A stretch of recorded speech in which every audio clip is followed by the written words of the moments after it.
Hello everyone, আজকে তো বিপত্তারিণী পুজো। তো আমি সকাল সকাল উঠে আমি স্নান টান করে রেডি হয়ে নিয়েছি। তো কেমন লাগছে আমাকে কমেন্টে বলো। তো আমি প্রথমবার পুজো দিচ্ছি, তাই জন্য আমার 13 রকমের ফল লাগবে। তো আমি 13 রকমের ফল নিয়ে নিয়েছি, মিষ্টি, ধূপকাঠি, মোমবাতি নিয়ে নিয়েছি। তো রাস্তায় আমি বেরিয়ে পড়েছি পুজো দেওয়ার জন্য। তো কে কে পুজো করেছো অবশ্যই আমাকে কমেন্টে বলবে। তো এই দেখো আমি চলে এসেছি, মায়ের মুখটা সবাই বলো জয় মা। তো মাকে মালা পরিয়ে দিল। তারপর বাড়িতে এসে আমি তো লুচি খেতে হয়, তো আটা মেখে লুচি করছি। তো লুচি করা আমার কমপ্লিট হয়ে গেছে। তারপরে আমি আলুর তরকারি করব।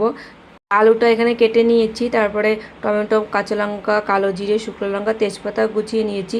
তো এখানে আমি কালো জিরে, তেজপাতা দিয়ে দিচ্ছি, শুকনো লঙ্কা দেওয়ার পরে দুটো কাঁচা লঙ্কা দিয়েছি, আলুটা দিয়ে দিলাম। দেওয়ার পরে হলুদ আর লবণ দিয়ে নিলাম।